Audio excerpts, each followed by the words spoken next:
Calicut university 4 year degree അഡ്മിഷൻ്റെ application വിളിച്ചത് നിങ്ങൾ എല്ലാവരും അറിഞ്ഞിട്ടുണ്ടാവും. നിങ്ങളൊക്കെ ആപ്ലിക്കേഷൻ കൊടുക്കുന്നതും ഏതൊക്കെ കോളേജുകളെ അപ്ലൈ ചെയ്യേണ്ടതെന്നും അല്ലെങ്കിൽ ഏത് സബ്ജക്റ്റിനാണ് ഡിഗ്രിക്ക് അപ്ലൈ ചെയ്യുന്നൊക്കെയുള്ള കൺഫ്യൂഷൻസിലും അതുപോലെ തന്നെ അതിൻ്റെ ചിന്തയിലായിരിക്കും നിങ്ങളിപ്പോൾ ഉണ്ടാവുക. സോ എങ്ങനെയാണ് കാലിക്കറ്റ് യൂണിവേഴ്സിറ്റിയുടെ 4 ഇയർ ഡിഗ്രി പ്രോഗ്രാമിൻ്റെ ആപ്ലിക്കേഷൻ നമ്മൾ ചെയ്യുന്നത് എന്ന് നിങ്ങളെ പരിചയപ്പെടുത്താനാണ് ഇന്ന് ഞാൻ നിങ്ങളുടെ മുമ്പിൽ വന്നിട്ടുള്ളത്.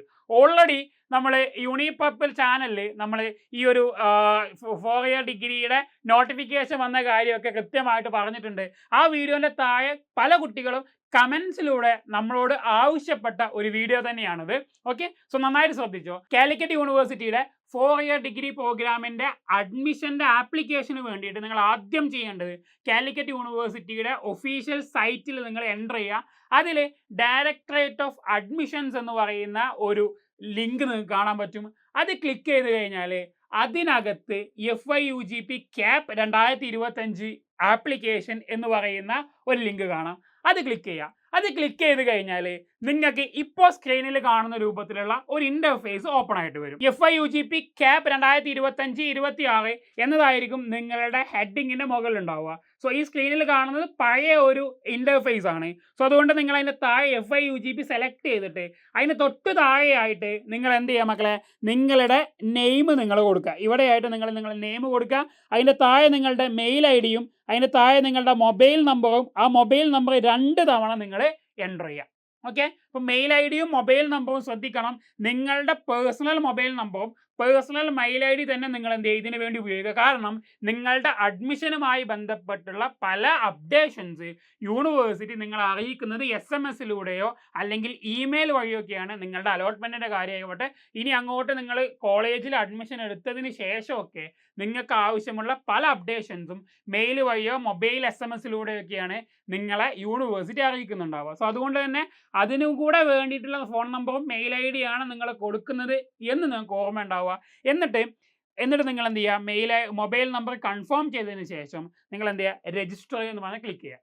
രജിസ്റ്റർ എന്ന് പറയുന്ന ക്ലിക്ക് ചെയ്യുന്ന സമയത്ത് നിങ്ങളുടെ മൊബൈലിലേക്ക് രജിസ്റ്റർ ചെയ്ത മൊബൈൽ നമ്പറിലേക്ക് ഒരു OTP വരും. ആ OTP ഈ രൂപത്തിലാണ് ഇൻ്റർഫേസ് നിങ്ങൾക്ക് ഓപ്പൺ ആയിട്ട് വരുന്നുണ്ടാവുക. ഇവിടെ നിങ്ങൾ എന്ത് ചെയ്യുക, നിങ്ങളുടെ മൊബൈൽ നമ്പറിലേക്ക് വന്നിട്ടുള്ള OTP നിങ്ങൾ എന്ത് ചെയ്യാം, ടൈപ്പ് ചെയ്ത് കൊടുക്കുക. ഓക്കെ, എന്നിട്ട് സബ്മിറ്റ് കൊടുത്തു കഴിഞ്ഞാൽ നിങ്ങൾ വീണ്ടും ഈ രൂപത്തിൽ കാണുന്ന ഒരു ഇൻ്റർഫേസ് ഓപ്പൺ ആയിട്ട് വരും. ഈ ഇൻ്റർഫേസ് ഓപ്പൺ ആയിട്ട് വരുന്ന അതേ സമയത്ത് തന്നെ നിങ്ങളുടെ മൊബൈലിലേക്ക് യൂണിവേഴ്സിറ്റിയുടെ ഭാഗത്തു നിന്ന് ഒരു മെസ്സേജ് വരും. ആ മെസ്സേജിനകത്ത് CAP ID and security key എന്ന രൂപത്തിലൊരു മെസ്സേജ് ഉണ്ടാവും. നിങ്ങളുടെ CAP ID-യും നിങ്ങളുടെ CAP ID-യുടെ സെക്യൂരിറ്റി കീയും അവർ SMS ആയിട്ട് അയച്ചു തരും. ഓക്കെ, അപ്പം ഈ CAP ID-യും അതുപോലെ തന്നെ സെക്യൂരിറ്റി കീയും നിങ്ങൾ ഒരു കാരണവശാലും നിങ്ങൾ എന്ത് ചെയ്ത് കളയരുത്. കാരണം നിങ്ങളുടെ കംപ്ലീറ്റ് അഡ്മിഷൻ പ്രോസസ്സ്, അതായത് യൂണിവേഴ്സിറ്റിയുടെ രജിസ്റ്റർ നമ്പർ നിങ്ങൾക്ക് കിട്ടുന്നത് വരെ നിങ്ങൾ ഉപയോഗിക്കേണ്ടത് ഈ CAP ID-യാണ്. അതുകൊണ്ട് CAP ID-യും അതിൻ്റെ പാസ്വേഡും കൃത്യമായിട്ട് നിങ്ങൾ ഓർത്തു വെക്കുക. അത് നിങ്ങളുടെ മൊബൈലിലോ അല്ലെങ്കിൽ മെയിലിലോ എവിടെയെങ്കിലും നിങ്ങൾ അറ്റാച്ച് ചെയ്ത് വെക്കുക. നിങ്ങളുടെ അലോട്ട്മെൻറ്റിൻ്റെ സമയത്തും അല്ലാതെ കോളേജ് ചേഞ്ച് ചെയ്യുന്ന സമയത്തും അല്ലെങ്കിൽ എന്തെങ്കിലും എഡിറ്റിംഗ് നടത്തുന്ന സമയത്തൊക്കെ ഈ CAP ID പാസ്വേഡ് വെച്ചുകൊണ്ടാണ് നിങ്ങൾ എന്ത് ചെയ്യേണ്ടത് മക്കളെ, ഇതിലേക്ക് എൻ്റർ ചെയ്യേണ്ടത്. സോ ആ CAP ID പാസ്വേഡ് നിങ്ങൾക്ക് SMS ആയിട്ട് നിങ്ങളുടെ മൊബൈലിലേക്ക് എത്തും.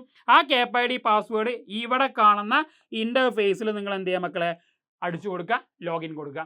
ലോഗിൻ കൊടുക്കുന്ന സമയത്ത് ഈ രൂപത്തിലുള്ള ഒരു വലിയ വിൻഡോ നിങ്ങളുടെ മുമ്പിൽ ഓപ്പൺ ആയിട്ട് വരും. അപ്പോൾ അതിൽ മുകളിൽ നോക്കിക്കഴിഞ്ഞാൽ പേഴ്സണൽ ഡീറ്റെയിൽസ് ഉണ്ട്, വെയിറ്റേജ് ഡീറ്റെയിൽസ് ഉണ്ട്, ഫോട്ടോ അപ്ലോഡ് ഉണ്ട്, എഡ്യൂക്കേഷണൽ ഡീറ്റെയിൽസ് ഉണ്ട്, മാർക്ക് ഡീറ്റെയിൽസ് ഉണ്ട്, കോളേജ് ഡീറ്റെയിൽസ് ഉണ്ട്, ആപ്ലിക്കേഷൻ പ്രിവ്യൂ ഉണ്ട്. ഇത്രയും സ്റ്റെപ്പുകളിലൂടെ നിങ്ങൾ കടന്നു പോകണം. ഓക്കെ, അപ്പോൾ ആദ്യം വരുന്നത് പേഴ്സണൽ ഡീറ്റെയിൽസ് ആണ്. സോ അതിനകത്ത് നിങ്ങളുടെ പേഴ്സണൽ ഡീറ്റെയിൽസ്, നിങ്ങളുടെ പേര്, date of birth, Aadhaar number തുടങ്ങിയ നിങ്ങളുടെ റിലീജിയൻ, കാസ്റ്റ്, പാരൻസിൻ്റെ ഡീറ്റെയിൽസ്, മൊബൈൽ നമ്പറുകൾ, ഇത്തരം ഡീറ്റെയിൽസുകൾ കൃത്യമായിട്ട് തെറ്റുകൂടാതെ നിങ്ങൾ എന്ത് ചെയ്യുക കൊടുക്കുക. പ്രത്യേകിച്ച് ഡേറ്റ് ഓഫ് ബർത്ത്, ആധാർ നമ്പറൊക്കെ കൃത്യമായിട്ട് നിങ്ങൾ കൊടുക്കുക. റിസർവേഷൻ കാറ്റഗറിയിലാണെങ്കിൽ അല്ലെങ്കിൽ നിങ്ങളുടെ എന്താ പറയുക റിലീജിയസ് ആയിട്ടുള്ള കമ്മ്യൂണിറ്റി റിസർവേഷൻ ഒക്കെ ഉണ്ടെങ്കിൽ അതൊക്കെ കൃത്യമായിട്ട് നിങ്ങൾ കൊടുക്കുക. ഓക്കെ, അപ്പം ഇത് കംപ്ലീറ്റ് ആയിട്ട് ഈ പേഴ്സണൽ ഡീറ്റെയിൽസ് നിങ്ങൾ എന്ത് ചെയ്യുക, ഫില്ല് ചെയ്യാം. ഓക്കെ, ഫില്ല് ചെയ്തതിന് ശേഷം നിങ്ങൾ ഏറ്റവും താഴെയായിട്ട് നിങ്ങൾക്ക് സേവ് ആൻഡ് പ്രൊസീഡ് എന്ന് കാണാൻ പറ്റും. അത് നിങ്ങൾ കൊടുക്കുക. ഓക്കെ, സേവ് ആൻഡ് പ്രൊസീഡ് കൊടുത്തു കഴിഞ്ഞാൽ അതിനുശേഷം നിങ്ങൾക്ക് അടുത്ത സ്റ്റേജിലേക്ക് നിങ്ങളുടെ ആപ്ലിക്കേഷൻ എടുത്തും. അടുത്ത സ്റ്റേജ് എന്ന് പറയുന്നത് വെയിറ്റേജ് ഡീറ്റെയിൽസ് ആണ്.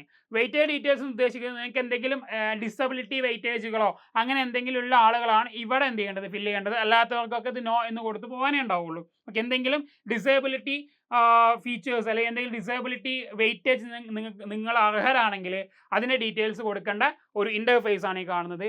അങ്ങനെ എന്തെങ്കിലും ഡീറ്റെയിൽസ് കൊടുക്കുന്നുണ്ടെങ്കിൽ അതിനെ സാക്ഷ്യപ്പെടുത്തുന്ന സർട്ടിഫിക്കറ്റ് നിങ്ങൾ അഡ്മിഷൻ സമയത്ത് ഹാജരാക്കേണ്ടി വരും. അതും കൂടെ നിങ്ങൾ ശ്രദ്ധിക്കുക. ഓക്കെ, അതിനുശേഷം ആ ഒരു ഡീറ്റെയിൽസ് എല്ലാം കൊടുത്തതിന് ശേഷം ഇല്ലെങ്കിൽ ഇല്ല എന്ന് കൊടുത്ത് അല്ലെങ്കിൽ നോ എസ് എന്ന് കൊടുത്തിട്ട് അതിൻ്റെ ഡീറ്റെയിൽസ് കൊടുത്തതിന് ശേഷം വീണ്ടും സേവ് ആൻഡ് പ്രൊസീഡ് എന്ന് പറയുന്ന ബട്ടണിൽ ക്ലിക്ക് ചെയ്യാം. ആ സമയത്ത് നിങ്ങൾക്ക് നിങ്ങളുടെ ഫോട്ടോ അപ്ലോഡ് ചെയ്യാനുള്ള ഒരു ഓപ്ഷൻ വരും. ഓക്കെ, അപ്പോൾ JPG ഫയലായിട്ട് ഇവിടെ പറയുന്ന കണ്ടീഷൻസ് അപ്ലൈ ചെയ്തുകൊണ്ട് നിങ്ങൾ എന്ത് ചെയ്യുക, നിങ്ങളുടെ ഫോട്ടോ എന്ത് ചെയ്യുക, അപ്ലോഡ് ചെയ്യുക. ഓക്കെ, അതിനുശേഷം നെക്സ്റ്റ് കൊടുക്കുക. ഫോട്ടോ അപ്ലോഡ് ചെയ്തതിനു ശേഷം നെക്സ്റ്റ് കൊടുക്കുക. ദെൻ അടുത്ത പേജിൽ ഓപ്പൺ ആയിട്ട് വരുന്നത് നിങ്ങളുടെ എഡ്യൂക്കേഷണൽ ഡീറ്റെയിൽസ് കൊടുക്കാനുള്ള പേജാണ്. അതായത് അവിടെ നിങ്ങൾ ഫസ്റ്റ് നിങ്ങളുടെ രജിസ്റ്റർ നമ്പർ കൊടുക്കുക, നിങ്ങളുടെ ഹയർ സെക്കൻഡറി രജിസ്റ്റർ നമ്പർ, നിങ്ങളുടെ board of examination higher secondary HSC ആണ് വരിക, ആൻഡ് ഇയർ ഓഫ് പാസിംഗ് കൊടുക്കുക, ആൻഡ് നിങ്ങളുടെ സ്ട്രീം കൊടുക്കുക, നമ്പർ ഓഫ് ചാൻസസ്. മിക്കവാറും പരീക്ഷ എഴുതി പാസ്സാവാത്ത വൺ ടൈമിൽ തന്നെ പാസ്സായ ആളുകളൊക്കെ 1 എന്ന് കൊടുക്കുക. അതിൻ്റെ താഴെ നിങ്ങളുടെ സ്കൂളിൻ്റെ, നിങ്ങൾ ഏത് സ്കൂളിലാണോ നിങ്ങളുടെ +2 പാസ്സായത് ആ സ്കൂളിൻ്റെ പേര് കൊടുക്കുക. ദെൻ നിങ്ങൾ വീണ്ടും സേവ് ആൻഡ് പ്രൊസീഡ് കൊടുക്കുക. ദെൻ അതിനുശേഷം ഇവിടെയാണ് നിങ്ങളുടെ +2 മാർക്കുകൾ നിങ്ങൾ കൊടുക്കേണ്ടത്. ഓക്കെ, +2 മാർക്ക് കൊടുക്കാനുള്ള ഇൻ്റർഫേസ് കാണാൻ പറ്റും. ഇവിടെ ഈ ഒരു ഭാഗത്ത് നിന്ന് കംപ്ലീറ്റ് ആയിട്ട് നിങ്ങളുടെ പേപ്പർ ഡീറ്റെയിൽസ് കൊടുക്കണം. അതിൽ നിങ്ങൾക്ക് കിട്ടിയ മാർക്ക് ഇവിടെ കൊടുക്കുക. അതിൻ്റെ ഈ ഭാഗത്ത് അതിൻ്റെ മാക്സിമം സ്കോർ, സ്വാഭാവികമായിട്ട് 200 മാർക്കിലാണ് മാക്സിമം സ്കോർ ഉണ്ടാവുക. സോ ആ 200 മാർക്ക് നിങ്ങൾക്ക് ഇവിടെ കൃത്യമായിട്ട് അടയാളപ്പെടുത്തി വെക്കാം. ഇത് ഒരു തെറ്റും കൂടാതെ തന്നെ നിങ്ങൾ എന്ത് ചെയ്യണം മക്കളെ, ഇവിടെ നിങ്ങൾ എന്ത് ചെയ്യണം, കൊടുക്കണം കേട്ടോ. ഓക്കെ, തെറ്റുകൂടാതെ തന്നെ നിങ്ങൾ നിങ്ങളുടെ മാർക്ക് കൊടുക്കുക. അതിനുശേഷം ഈ ഡിക്ലറേഷൻ ടിക്ക് ചെയ്തതിന് ശേഷം വീണ്ടും നിങ്ങൾ എന്ത് ചെയ്യുക, സേവ് ആൻഡ് പ്രൊസീഡ് കൊടുക്കുക.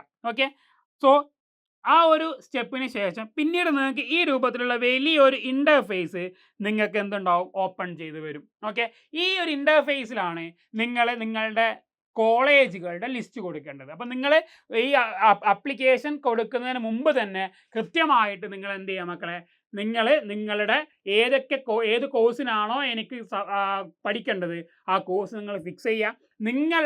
നിങ്ങൾക്ക് ഏറ്റവും കൂടുതൽ പ്രയോറിറ്റി ഉള്ള കോളേജുകൾ നിങ്ങൾ ഫിക്സ് ചെയ്യുക. ആ ഒരു പ്രയോറിറ്റി വെച്ചുകൊണ്ട് തന്നെ നിങ്ങൾ എന്ത് ചെയ്യുക, 1, 2, 3 എന്ന് പറഞ്ഞിട്ടുള്ള ഓപ്ഷൻസ് നിങ്ങൾ കൊടുക്കുക. ഓക്കെ, ഏറ്റവും കൂടുതൽ നിങ്ങൾക്ക് പ്രയോറിറ്റി ഉള്ള ആദ്യത്തിൽ കൊടുക്കുക. പിന്നെ വീണ്ടും താഴത്തേക്ക് വരുന്തോറും നിങ്ങളുടെ പ്രയോറിറ്റി കുറഞ്ഞ കോളേജുകളുടെ ലിസ്റ്റും സബ്ജക്റ്റുകളും നിങ്ങൾ താഴേക്ക് കൊടുക്കുക. അങ്ങനെ ടോട്ടലി 20 കോളേജുകളുടെ ലിസ്റ്റ് കൊടുക്കാനുള്ള ഒരു സ്പേസ് നമുക്ക് അവിടെ കാണാൻ പറ്റും. അപ്പോൾ അതിൽ തന്നെ ഒരു കോളേജിൽ തന്നെ ഡിഫറെൻ്റ് ആയിട്ടുള്ള കോഴ്സുകൾ ചിലപ്പോൾ ചില ആളുകൾക്ക് ആവശ്യമുണ്ടാവും.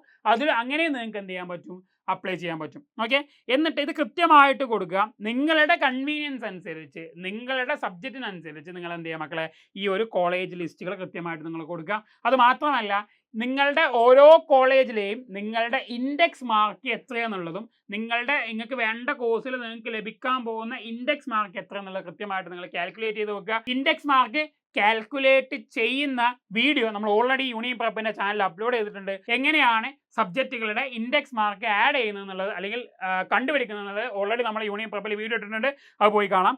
ഓക്കെ, ആൻഡ് കോളേജ് ലിസ്റ്റ് കൊടുത്തതിന് ശേഷം വീണ്ടും നിങ്ങൾ എന്ത് ചെയ്യാം, സേവ് ആൻഡ് പ്രൊസീഡ് കൊടുക്കുക. സോ നെക്സ്റ്റ് പേജിൽ നിങ്ങൾക്ക് നിങ്ങൾ കൊടുത്തിട്ടുള്ള ഡീറ്റെയിൽസിൻ്റെ ഒരു പ്രിവ്യൂ നിങ്ങൾക്ക് കാണാൻ പറ്റും. ആപ്ലിക്കേഷൻ പ്രിവ്യൂ നിങ്ങൾക്ക് കാണാൻ പറ്റും. കൃത്യമായിട്ട് ഈ ആപ്ലിക്കേഷൻ പ്രിവ്യൂ നിങ്ങൾ ചെക്ക് ചെയ്യുക. യാതൊരു തെറ്റുകളും ഇതിനകത്തില്ല എന്നുള്ളത് നിങ്ങൾ കൃത്യമായിട്ട് എന്ത് ചെയ്യുക, നിങ്ങൾ വെരിഫൈ ചെയ്യുക. ഓക്കെ, കാരണം ഇതിൽ കൊടുക്കുന്ന ഡീറ്റെയിൽസുകൾ കൃത്യമാവണം. പ്രത്യേകിച്ച് നിങ്ങളുടെ ഡേറ്റ് ഓഫ് ബർത്ത്, പേരുകൾ, ബാക്കി നിങ്ങളുടെ മൊബൈൽ നമ്പറുകൾ, മെയിൽ ID പോലുള്ള കാര്യങ്ങളൊക്കെ കൃത്യമാണ്. അഡ്രസ്സുകൾ ക്ലിയർ ആണ്. അതുപോലെ നിങ്ങൾ കോളേജ് കൊടുത്തതൊക്കെ പക്ക ക്ലിയർ ആണ് എന്നുള്ളത് മനസ്സിലാക്കിയിട്ട് അല്ലെങ്കിൽ ചെക്ക് ചെയ്തതിന് ശേഷം മാത്രം നിങ്ങൾ എന്ത് ചെയ്യുക, ഈ ഡിക്ലറേഷൻ ടിക്ക് ചെയ്തതിന് ശേഷം നിങ്ങൾ എന്ത് ചെയ്യുക മക്കളെ, വീണ്ടും സേവ് ആൻഡ് പ്രൊസീഡ് കൊടുക്കുക. ഓക്കെ, സോ അങ്ങനെ കൊടുത്തു കഴിഞ്ഞാൽ പിന്നീട് നിങ്ങൾ ചെയ്യേണ്ടത് നിങ്ങളുടെ പേയ്മെൻ്റ് ആണ്. ഓക്കെ, യൂണിവേഴ്സിറ്റി ഡിക്ലെയർ ചെയ്തിട്ടുള്ള പേയ്മെൻറ്റ് സിസ്റ്റത്തിൽ നിങ്ങൾ എന്ത് ചെയ്യുക, ഓൺലൈനായിട്ട് നിങ്ങളുടെ ഏതെങ്കിലും ഓൺലൈൻ ഇൻ്റർനെറ്റ് ബാങ്കിങ് ഉപയോഗിച്ചുകൊണ്ട് നിങ്ങൾക്ക് എന്ത് ചെയ്യാം മക്കളെ, ഇതിൻ്റെ പേയ്മെൻറ്റ് ചെയ്യാൻ പറ്റും. ഓക്കെ, ആ പേയ്മെൻറ്റ് ചെയ്തതിനു ശേഷം എഗ്രി കൊടുക്കുക. ദെൻ പേയ്മെൻറ്റ് ഡീറ്റെയിൽസുകൾ നിങ്ങൾക്ക് കാണാൻ പറ്റും. ഫീ എത്രയെന്നൊക്കെ യൂണിവേഴ്സിറ്റിയുടെ നിങ്ങളുടെ നോട്ടിഫിക്കേഷൻ എടുത്താൽ കാണാൻ പറ്റും. യൂണിപ്രപ്പിലെ നോട്ടിഫിക്കേഷൻ്റെ വീഡിയോ ചെയ്തതിന് താഴെയായിട്ട് ആ PDF-നകത്ത് കൃത്യമായിട്ട് അതിനകത്ത് എന്ത് പറയുന്നുണ്ട്, എത്രയാണ് ഓരോ കാറ്റഗറിക്കുള്ള ഫീ എന്നുള്ളത് കൃത്യമായിട്ട് പറയുന്നുണ്ട്. ഓക്കെ, ആ ഫീ നിങ്ങൾ എന്ത് ചെയ്യുക, കൃത്യമായിട്ട് അടച്ചു കൊടുക്കുക. അതിനുശേഷം ഈ രൂപത്തിൽ നിങ്ങൾക്ക് ഒരു ഡാഷ്ബോർഡ് ഓപ്പൺ ആയിട്ട് വരും. ഓക്കെ, ഈ രൂപത്തിൽ നിങ്ങൾക്ക് എല്ലാം കംപ്ലീറ്റ് ആയി പേയ്മെൻറ്റും കഴിഞ്ഞ് കഴിഞ്ഞാൽ ഈ രൂപത്തിൽ ഡാഷ്ബോർഡ് ഓപ്പൺ ആയിട്ട് വരും. അവിടെ നിങ്ങൾക്ക് ഡൗൺലോഡ് പ്രിൻ്റ് ഔട്ട് എന്ന് പറയുന്ന ഒരു ഭാഗമുണ്ട്. അതിൽ ക്ലിക്ക് ചെയ്ത് കഴിഞ്ഞാൽ നിങ്ങളുടെ ആപ്ലിക്കേഷൻ്റെ പ്രിൻ്റ് ഔട്ട് നിങ്ങൾക്ക് കൃത്യമായിട്ട് ഈ രൂപത്തിൽ PDF ഫോർമാറ്റിൽ നിങ്ങൾക്ക് ഡൗൺലോഡ് ചെയ്യാൻ പറ്റും. ഇതിൻ്റെ പ്രിൻ്റ് ഔട്ട് നിങ്ങൾ കയ്യിൽ വെക്കുക. ഒരു കാരണവശാലും ഈ ഒരു പ്രിൻ്റ് ഔട്ട് നിങ്ങൾ യൂണിവേഴ്സിറ്റിയിലേക്ക് അയക്കേണ്ടതില്ല. ഈ പ്രിൻ്റ് ഔട്ട് നിങ്ങൾ നിങ്ങളുടെ കോളേജ് അഡ്മിഷൻ്റെ സമയത്താണ് നിങ്ങൾ എന്ത് ചെയ്യണം മക്കളെ, ആ കോളേജിൽ ആണ് ഹാജരാക്കേണ്ടത്. അപ്പോൾ കൃത്യമായിട്ട് ഈ കാര്യങ്ങൾ നോക്കുക. അതിൽ ഏറ്റവും ടോപ്പിലായിട്ട് നിങ്ങൾക്ക് നിങ്ങളുടെ ക്യാപ്പ് ID നിങ്ങൾക്ക് കാണാൻ പറ്റും. ഓക്കെ, അത് നിങ്ങൾ ശ്രദ്ധിക്കുക. അപ്പോൾ ഈ ഡീറ്റെയിൽസുകളൊക്കെ കൃത്യമായിട്ട് കൊടുത്തതിന് ശേഷം ഇതിൻ്റെ പ്രിൻ്റ് ഔട്ട് എടുത്ത് കയ്യിൽ വെച്ചിട്ട് അലോട്ട്മെൻറ്റിന് വേണ്ടിയിട്ട് വെയിറ്റ് ചെയ്യാം. സോ ക്ലിയർ ആയിട്ടുണ്ടാവുമെന്ന് വിചാരിക്കുന്നു. 4 ഡിഗ്രി പ്രോഗ്രാമിൻ്റെ അഡ്മിഷൻ ആപ്ലിക്കേഷനുമായി ബന്ധപ്പെട്ട് എന്തെങ്കിലും കൺഫ്യൂഷൻസോ ഡൗട്ടുകളോ നിങ്ങൾക്കുണ്ടെങ്കിൽ ഈ വീഡിയോൻ്റെ കമൻറ്റിൽ അതൊന്ന് രേഖപ്പെടുത്തുക. ഏറ്റവും അടുത്ത ദിവസങ്ങളിൽ നിങ്ങൾക്ക് വേണ്ടിയിട്ട് എല്ലാവിധ സപ്പോർട്ടുമായിട്ട് യൂണിപ്രപ്പ് ഉണ്ട്. നിങ്ങളുടെ ഫ്രണ്ട്സിന് ഈ വീഡിയോ ഒന്ന് ഷെയർ ചെയ്ത് കൊടുക്കുക. അതുപോലെ തന്നെ വീഡിയോ ഇഷ്ടപ്പെട്ടാൽ ലൈക്ക് ചെയ്യുക. സോ വരും വീഡിയോയിൽ കൂടുതൽ അപ്ഡേറ്റ് ആയിട്ട് കാണാം. അതുവരേക്കും ബൈ ഗൈസ്.